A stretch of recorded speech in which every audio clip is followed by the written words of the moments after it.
Shabbat Shalom, friends. It is so lovely to have you back with us. It seems like only yesterday that we were celebrating together. And yet we look around, maybe not as packed as it was yesterday. It reminds me of Henry V.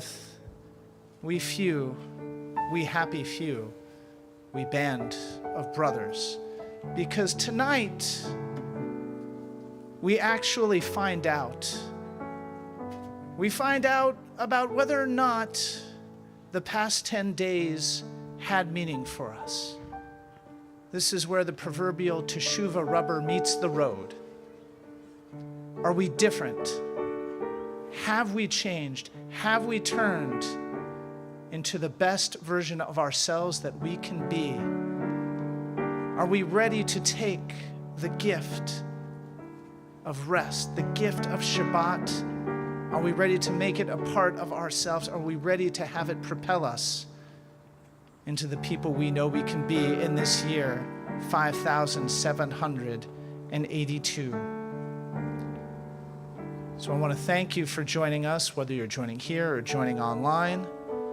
I want to thank you for giving yourself the gift of Shabbat. And I want to wish you the very best luck as we seek to make the changes of the past 10 days a part of our lives. And we can use a little help along the way.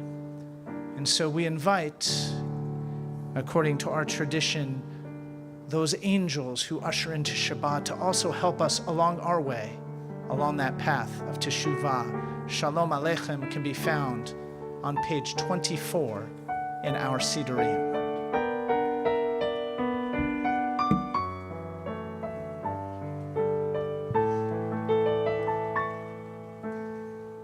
Shalom Aleichem, Malachim HaShalom, Malachei HaSharet, Malachei Elyon, Mimelech Malchei HaMlachim, HaKadosh, HaKadosh, HaKadosh, Baruch Hu.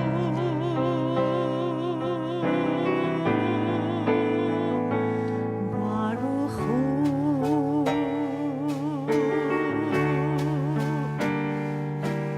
Roachem leshalom, Malachei HaShalom, Malachei Elyon, Mimelech Malchei HaMlachim, HaKadosh, HaKadosh, HaKadosh,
we'll continue by welcoming Shabbat with Lecha Dodi. Lecha Dodi can be found on pages 20 and 21 of our Siddur. When we get to that last verse, you'll see a 9 in front of it on the bottom of page 21. We're all going to rise as we greet Shabbat, who appropriately has water ushering the Sabbath in towards us. Page 20.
Our ancestors believed that our bodies were in conversation with our minds, which were in turn in conversation with our souls.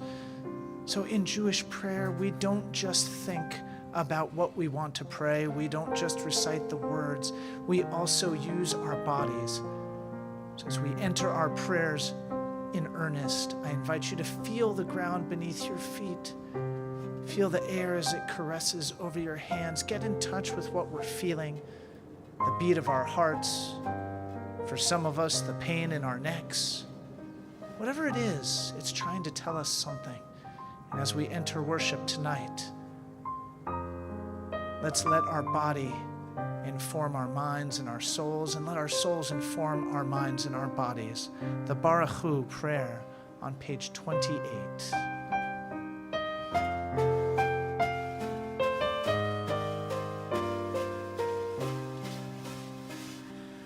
Lai, lai,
Baruch Adonai, Amevorach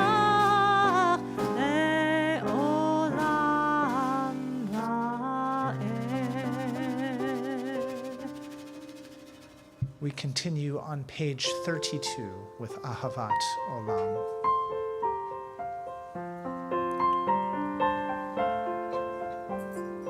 Ahavat olam, Beit Yisrael,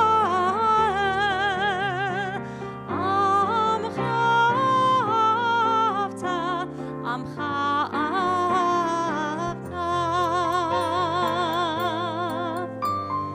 Torah u'mitzvot, chukim u'mishpatim, otanu limadeta, otanu limadeta. Al ken Adonai Eloheinu v'shachbeinu, ufumenu nasiach bechukecha, v'nismach b'divrei Toratecha, ובמצוותיך לעולם ועד. כי הם חיינו ואורך ימינו, ובהם נגי יומם בלילה, נגי יומם בלילה. ואהבתך אל תסיר ממנו לעולמים. ברוך אתה אדוני, אוהב עמו ישראל.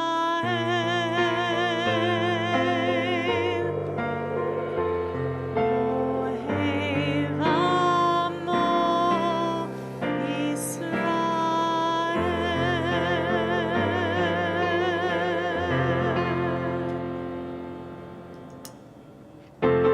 Shema Yisrael, Adonai Eloheinu, Adonai Echad. Baruch Shem Kevod, Kevod Malchuto, Leolam Va'ed. Please be seated. We'll continue on page 36 with our Ve'ahavta prayer. ואהבת את אדוני אלוהיך בכל לבבך ובכל נפשך ובכל מאודך, והיו הדברים האלה אשר אנוכי מצווך היום על לבבך, ושיננתם לבניך, ודיברת בם בשבתך בביתך ובלכתך בדרך ובשוכבך ובקומך, וקשרתם להיות על ידיך, והיו לטוטפות בין עיניך, וכתבתם על מזוזות ביתך ובשעריך, למען תזכרו ועשיתם את כל מצוותיי, והייתם קדושים לאלוהיכם. אני אדוני אלוהיכם, אשר הוצאתי אתכם מארץ מצרים, להיות לכם לאלוהים. אני אדוני אלוהיכם, אדוני אלוהיכם, אמן. standing on the parted shores of history, we still believe what we were taught before we ever stood at Sinai's foot, that wherever we go, it's eternally Egypt, that there's a better place, a promised land, that the winding way to that promise passes through the wilderness, and that there's no way to get from here to there except by joining hands and marching together. We continue with our song of deliverance, page 40, Armei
We continue on page 42 with the Hashkivenu prayer.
With the image of God's sheltering presence still in our minds, we prepare for our tefillah. I'd like to offer a poem by Jeff Brown that was shared with me by my colleague, Rabbi Sari Laufer, which I think can help guide us as we pray on this, the first Shabbat after Yom Kippur. I am tired of hearing what God is from head-tripping men. I'm tired of hearing what God is from isolationists on a spiritual quest. I'm tired of hearing what God is from lovers of detachment. I want to hear about a juicy God, a creative God, a relational God, a God that arises when we jump into life and stop playing it safe, watching life race by like a passing train. It's time for the dancers to tell us what God is. It's time for the artists to tell us what God is. It's time for the lovers to tell us what God is. We're not here to watch God from afar. We are here to live God from the inside out. I invite you to please rise for our silent amidah, beginning on page 46 and ending on page 62. When you've finished your prayers, whether those prayers can be found in the pages of our Siddur or within your hearts this evening, I invite you to please be seated.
For those of you still praying, we encourage you to continue your prayers. For those of you who are finished, we encourage you to join us in a prayer for shalom, a prayer for wholeness and peace on the bottom of page 62. עושה שלום במרומיו, הוא יעשה שלום עלינו. עושה שלום במרומיו, הוא יעשה שלום עלינו. עושה שלום במרומיו, הוא יעשה שלום עלינו. יעשה שלום, יעשה שלום, שלום עלינו ועל כל ישראל. יעשה שלום, יעשה שלום, שלום עלינו ועל כל ישראל.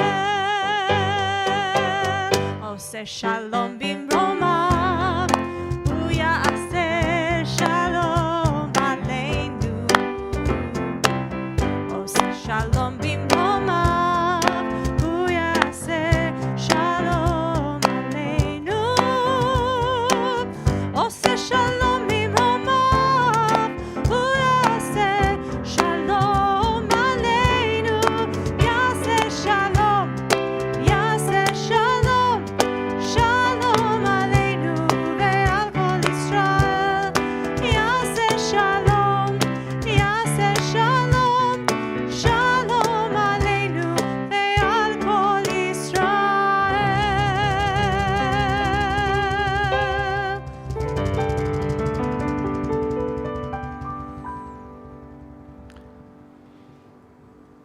Many of us have those in our lives who are in need of a prayer. Maybe we thought about them during our silent prayer, our amidah. Maybe we're thinking of them right now. But now's our opportunity to consider them, to see if we could send a prayer their way. We can only send a prayer their way if we acknowledge them. So let's think of them now. But if we can, maybe let's also take the time to call them, to let them know we prayed for them, to let them know they're in our hearts, to let them know that a prayer is on the way. Our Mishaberach can be found in the middle of page 253.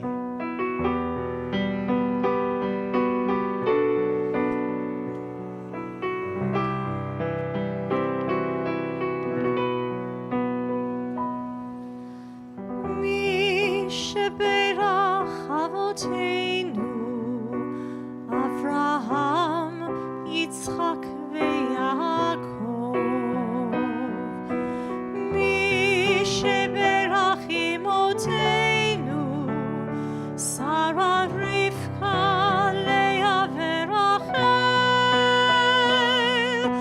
May the one who blessed our mothers, may the one who blessed our fathers, hear our prayer, hear our prayer, hear our prayer, hear our prayer, and bless us as well. Bless us with the power of your healing. Bless us with the power of your hope. May our hearts be filled with understanding and strengthened by the power of your love. Bless us with a vision for tomorrow. Help us to reach out to those in pain. May the warmth of friendship ease our sorrow. Give us courage, give us faith, show us the way. Mishaberach Avoteinu, Mishaberach Imoteinu. Hear our prayer, hear our prayer, hear our prayer, hear our prayer, and bless us as well. Hear our prayer, hear our prayer, hear our prayer, hear our prayer, and bless us as well.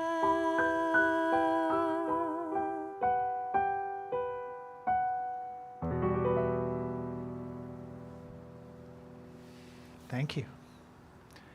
We continue with a prayer for the United States of America. You're not going to find this one in your book, but I hope you'll find it meaningful just the same. God and God of our ancestors, we ask you to bless this nation and its peoples. Open our arms and our hearts and our minds to one another. Let us never withhold your gift of dignity from our fellow human being. Grant us the determination to preserve the wonders of creation and the steadfastness to safeguard all created in your image, male and female alike. Teach us to honor the guardians of life and liberty, whether they proudly wear the uniform of our nation or defiantly wield signs of peaceful protest. Grant us the resolve to spurn the enemies of freedom and justice, whether they brandish the weapons of fear or greed or hatred. And may we remember that we can only reap the fruits of virtue, of peace, and of love by sowing the seeds of virtue, of peace, and of love.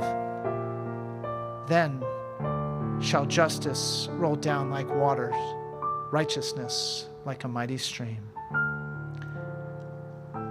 We continue with a prayer for the state of Israel, which can be found on page 259.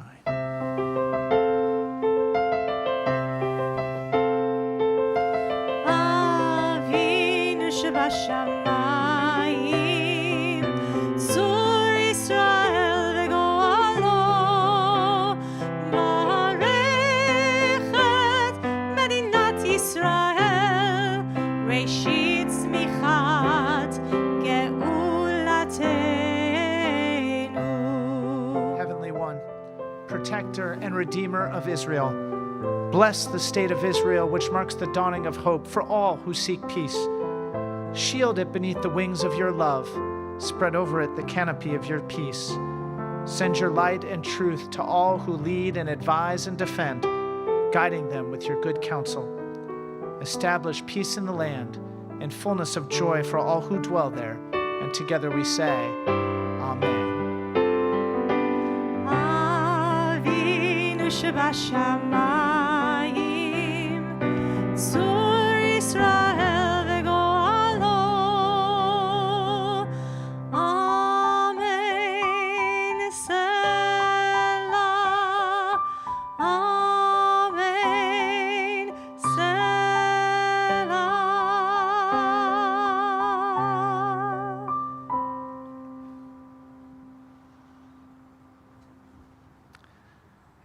Those of you who joined us for our intergenerational Yizkor and the Elah service yesterday heard Rabbi Stern share the tale of Bobby McIlvaine, a Princeton graduate working at Merrill Lynch who was killed at the World Trade Center on September 11th, 2001. And if you didn't hear his version of the story, I really encourage you to go hear it. It's online, available. I think it's on our Wise School Facebook page, but we should cut it and put it on the main YouTube page. We'll have to talk to somebody about that. It was a beautiful, beautiful message.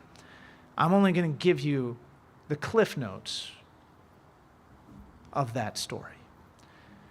You see, Bobby's girlfriend, Jen, obtained one of Bobby's many diaries after his death, and she quoted it at his funeral, quoting, "Life loves on." These words quickly became a guiding motto for the McIlvaines as they processed their grief over the next 20 years. But 20 years later, when a family friend obtained the diary from Jen, she discovered something rather unsettling. Bobby never wrote "Life loves on." He wrote "Life lives on." And just like that, 20 years of meaning-making for the McIlvaines was in jeopardy. But Bobby's mother, Helen, remained undeterred.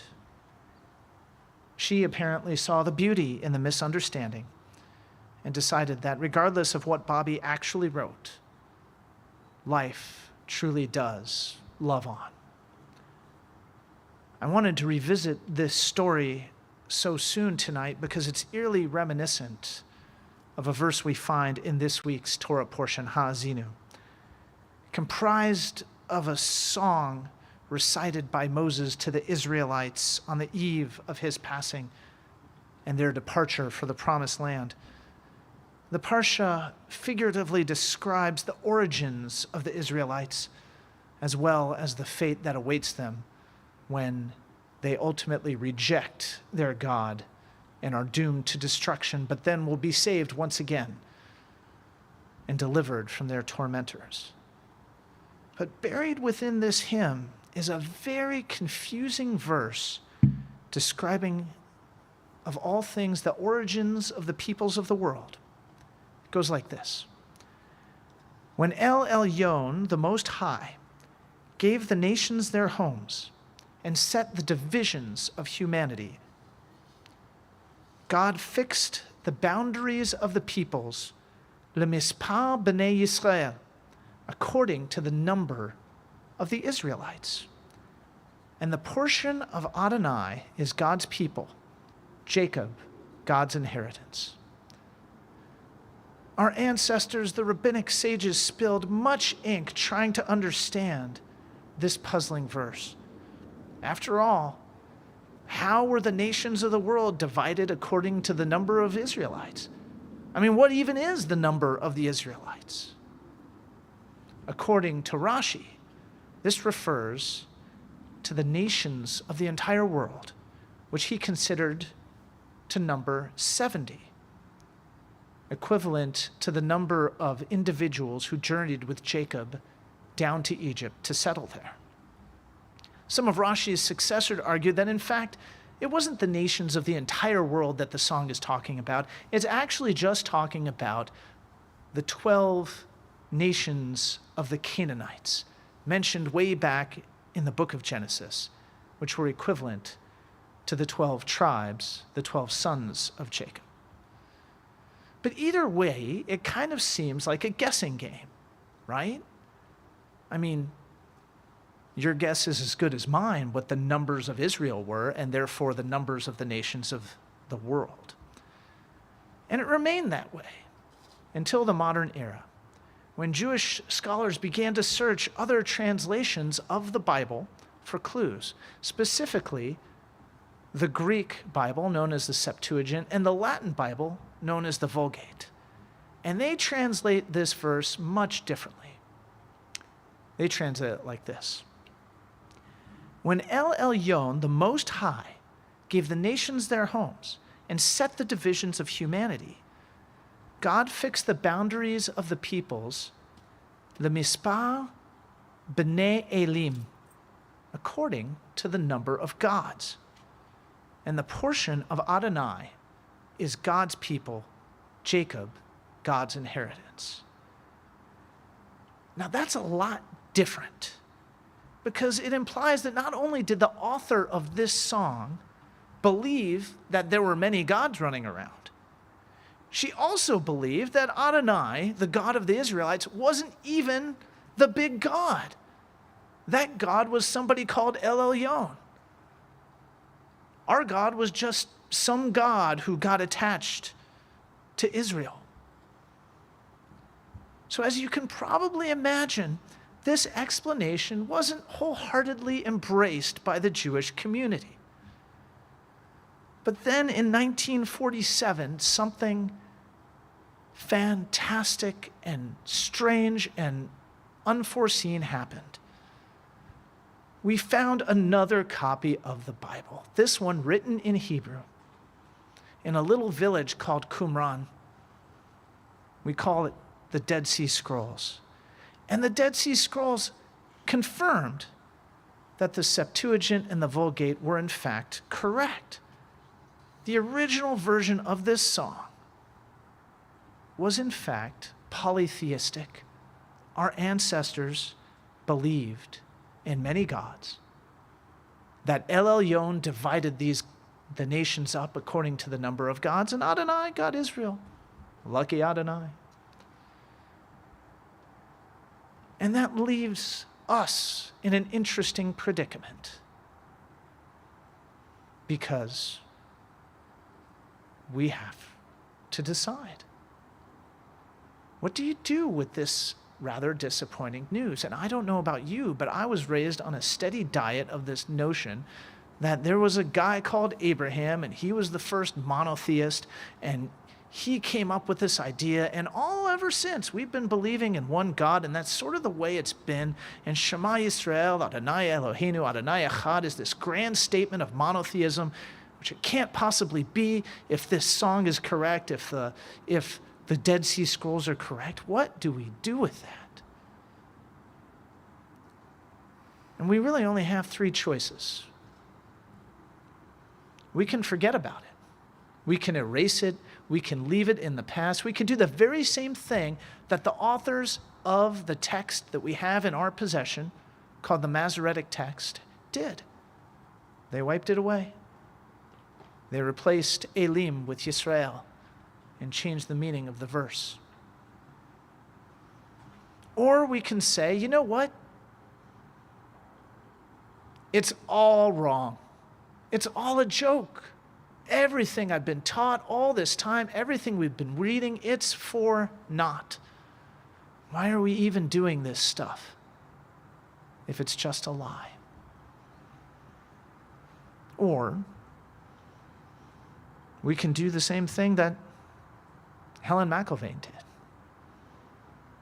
We can acknowledge our past and integrate it with what we've carried with us. We can acknowledge the truth of a statement that might not jive with the way that we were raised, with our expectations, and say, okay, yes, our people began a little differently than we think they did. But that doesn't mean that what we believe should be any different, or how we should proceed with our lives needs to change. It simply means that how we got there might be a little different than we might have imagined. But the fundamental lessons that our tradition carries still have meaning. They still speak to us today. Now, in my presentation, maybe I weighed more on one choice than the other two, but they are all actually valid choices. We get to choose how we move forward with this information, and we've been choosing all along. Do we bring the past to the present? Do we make it make meaning? Do we embed it into our lives?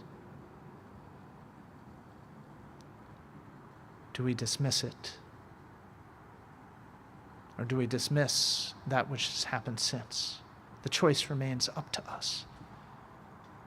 But I wholeheartedly encourage you to tackle it in this year in 5782, to process our past and our present and our future at once, so that we might become, in this year, the very best we might possibly be. Shabbat Shalom.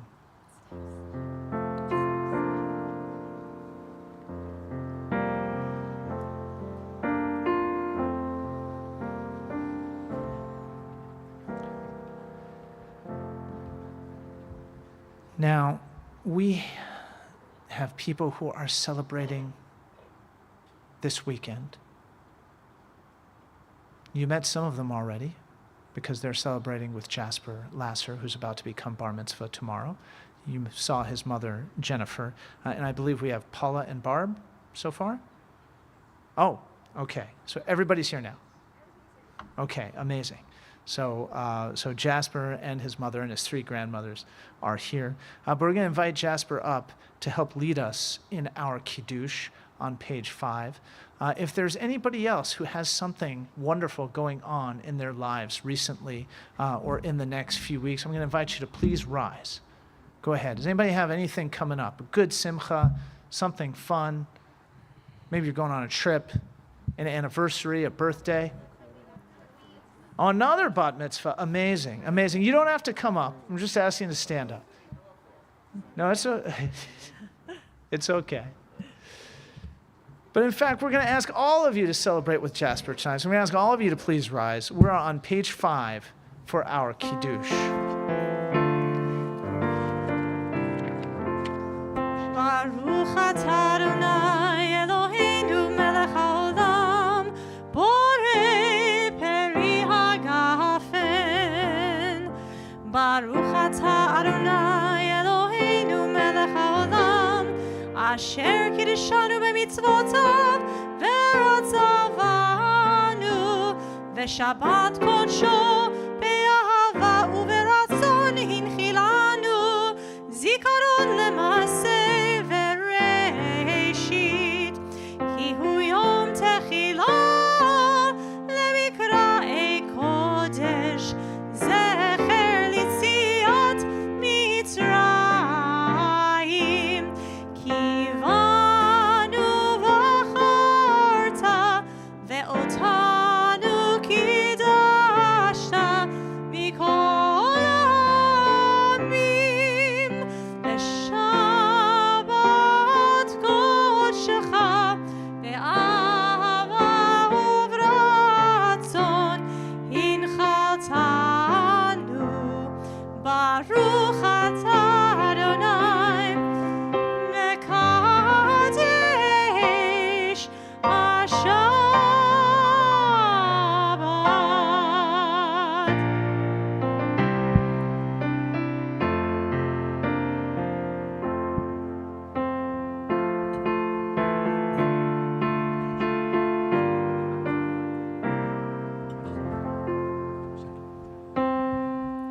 עלינו לשבח לאדון הכל, לתת גדולה ליוצר בראשית, שלא עשנו כגויי הארצות, ולא שמנו כמשפחות האדמה, שלא שם חלקנו כהם, וגורלנו ככל המונם, ואנחנו קוראים ומשחווים ומודים לפני מלך מלכי המלכים, הקדוש ברוך הוא.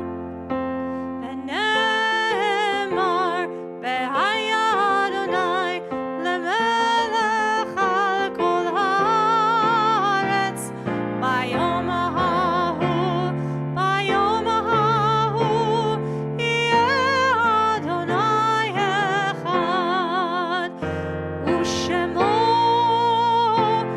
אחד.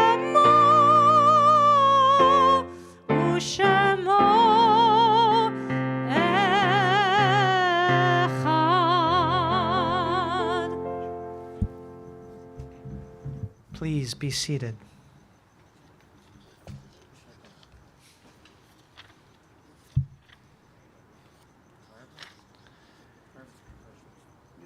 יש כוכבים שאורם מגיע ארצה, רק כאשר הם עצמם עבדו ואינם. There are stars up above so far away we only see their light long, long after the star itself was gone. And so it is with the people that we loved. Their memories keep shining ever brightly, though their time with us is done. But the stars that light up the darkest night, these are the lights that guide us. And as we live our days, these are the ways we remember them. It can seem cruel to turn from celebrating the joy of a bar mitzvah, the joy of Kiddush, straight to Kaddish. But part of our tradition teaches that we have to hold all of these things in balance. We experience joy at the same time that we experience grief and sadness, and they flow and overlap with one another, and somehow we're left to deal with it all. And it doesn't always seem fair. And yet that is the task that we've been asked to perform. And so we want to acknowledge those of you who are currently sitting Shiva the first 7 days of mourning, or observing Shloshim, the first 30 days of mourning for the loss of a loved one, or in the first year of mourning the loss of a parent. And those of you who are commemorating a yortzeit, the anniversary of a loved one's passing, we invite you all to please rise. Thank you for honoring your loved ones here with us tonight.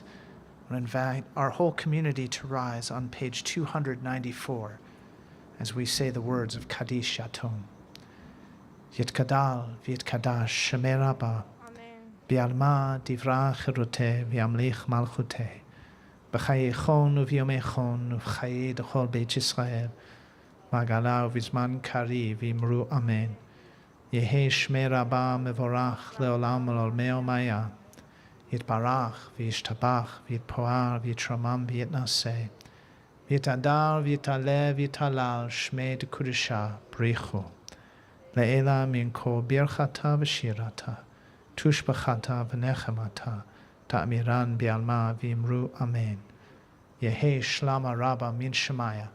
V'chayim aleinu v'al kol Yisrael v'imru amen. Oseh shalom bimromav, hu ya'aseh shalom, aleinu v'al kol Yisrael, v'imru amen. Zichronam livracha, we asked that the memories of our loved ones remain a blessing now and always. Please be seated. Before we conclude, I just want to give a couple words of thanks. It's not easy to be here the day after Yom Kippur, and to see all of you here, frankly, is heartwarming. So I want to thank you for coming. Of course, I want to thank our amazing, amazing cantor, Tanaz Bachraman, David and Jeff, for their beautiful music. Our wonderful crew who puts us so that you can see us in your homes now and later. And of course, none of this would be here if it wasn't for our unsung maintenance staff. And so if you see any of them on your way out, please just extend a thank you. The incredible work they do each and every day to make us able to make meaning is, I can't say enough. While we're here, I just want to acknowledge, most of you have probably already noted, we do have some special guests. Our very own Rabbi Stern is here. Thank you for joining us tonight, as well as Jacqueline. Thank you for joining us tonight. I want to wish all of you a wonderful and meaningful Shabbat and a wonderful and meaningful week. We're going to conclude tonight with the words of Biado.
Shabbat Shalom, friends. Shabbat Shalom. Have a wonderful Shabbat.